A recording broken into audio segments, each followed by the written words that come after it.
매일 아침 영양 꼭 챙기세요.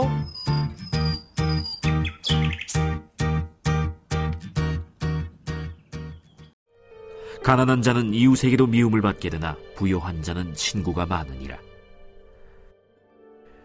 이웃을 업신여기는 자는 죄를 범하는 자요, 빈곤한 자를 불쌍히 여기는 자는 복이 있는 자니라. 악을 도모하는 자는 잘못 가는 것이 아니냐? 선을 도모하는 자에게는 인자와 진리가 있으리라. 모든 수고에는 이익이 있어도 입술의 말은 궁핍을 이룰 뿐이니라. 지혜로운 자의 재물은 그의 면류관이요 미련한 자의 소유는 다만 미련한 것이니라. 진실한 증인은 사람의 생명을 구원하여도 거짓말을 뱉는 사람은 속이느니라. 여호와를 경외하는 자에게는 견고한 의뢰가 있나니 그 자녀들에게 피난처가 있으리라.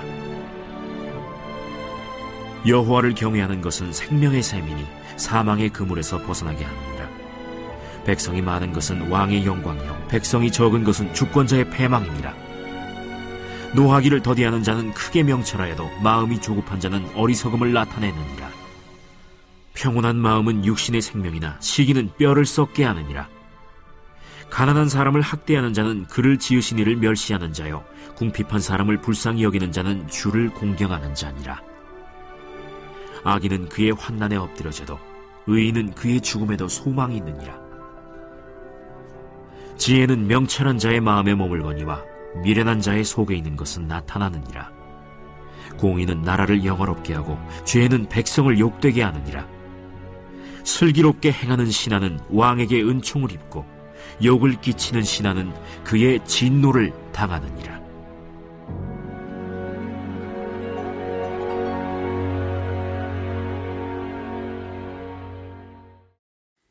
오늘 말씀은 가난한 자를 어떻게 대해야 하는지에 관해서 말씀하고 있습니다. 본문 20절 말씀을 보면 가난한 자는 이웃에게도 미움을 받게 되나 부요한 자는 친구가 많으니라고 하였습니다.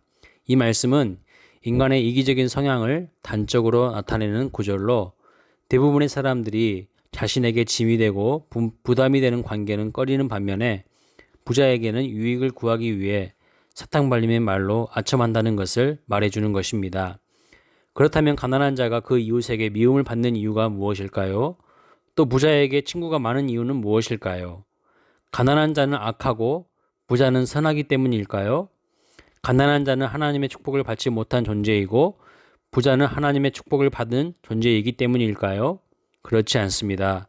가난한 자가 이웃에게 미움을 받는다는 것은 가난한 자가 이웃에게 도움이 될 여지가 없으며 오히려 도움을 주어야 할 때가 더 많기 때문이며 부자에게 친구가 많다는 것은 부자를 친구로 둔다면 그를 도와야 할 때보다 도움을 받을 수 있는 때가 더 많기 때문이라는 것이죠.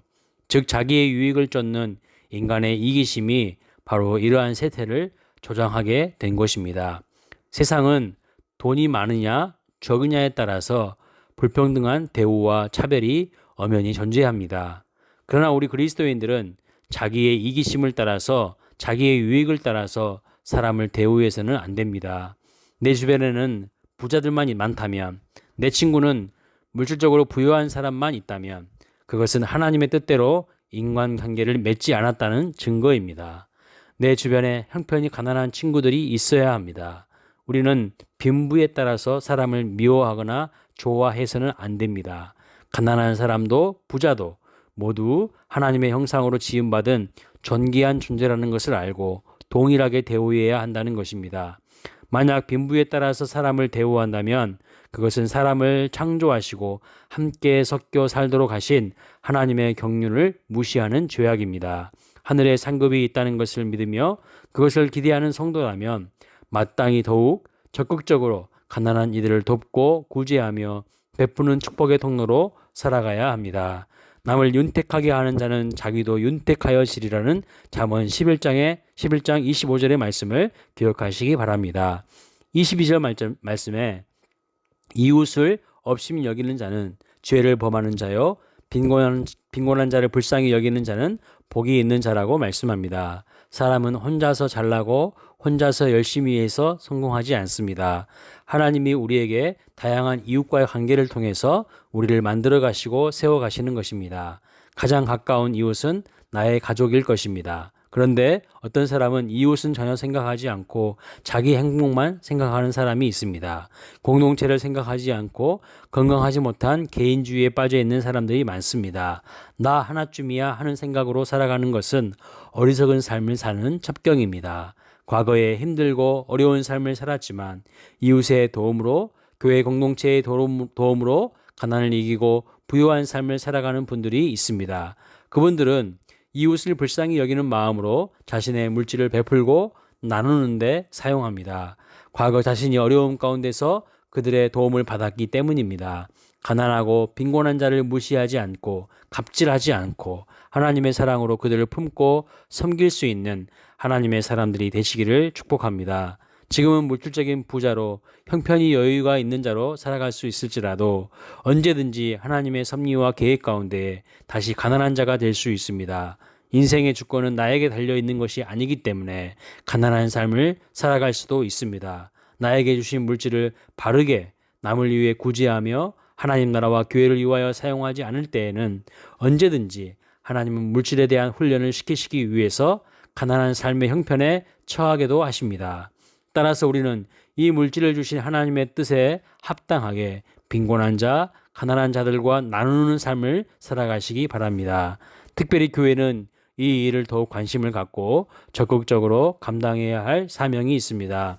몇 년 전에 서울 송파구에 사는 세 모녀가 마지막으로 밀린 월세를 봉투에 담아놓고 자살하여 사람들이 큰 충격에 빠진 적이 있었습니다. 그 지경이 되도록 누구 하나 그들의 진정한 이웃이 되지 못했기에 안타까운 결말로 생을 마감했던 것입니다. 누가복음 10장에 보면 어떻게 하면 영생을 얻을 수 있냐는 질문에 예수님은 마음과 목숨과 뜻을 다하여 하나님을 사랑하고 이웃을 사랑하라고 답변하십니다. 그 다음에 바로 강도 만난 사람의 스토리가 등장합니다. 그 이야기를 통해서 누가 진정 강도 만난 사람의 진정한 이웃이냐는 질문을 하시죠. 누가 과연 하나님의 사랑을 실천하는 사람인가라는 질문을 던지시는 것입니다. 바쁘다는 핑계로 속히 그 자리를 떠나버린 제사장도 레위인도 진정한 이웃이 되지 못했지만 이스라엘 사람들이 그들의 구습과 편견으로 무시했던 사마리아인이 진정한 이웃이 되어 강도 만난 자를 도와주고 치료해 주었습니다. 오늘 이 시대가 왜 이렇게 삭막해져 갈까요? 왜 이렇게 마음에 상처가 있는 사람들이 많을까요? 우울증을 비롯한 각종 중독에 빠져가는 사람들이 많을까요? 가장 근본적인 이유는 사랑을 받지 못하고 사랑을 나누지 않기 때문입니다. 똑똑한 지식 있는 사람들이 많아지면 이 사회가 따뜻하고 사랑이 넘칠까요? 아닙니다. 부자가 되면 행복해질까요? 삶이 편리할 수는 있어도 행복해지지는 않습니다. 우리가 하나님의 은혜와 사랑을 서로 나누고 베풀 때 진정한 행복과 기쁨을 누리게 될 것입니다. 사랑하는 광일교회 성도 여러분, 여호와 하나님을 사랑하고 경외하는 사람으로서 오늘 또 성령의 인도를 받고 누군가를 위로하고 누군가에게 힘이 되어주고 누군가에게 따뜻한 사랑을 나누는 삶을 살아가시기를 바랍니다. 우리는 하나님의 사랑 안에 있는 축복의 통로입니다.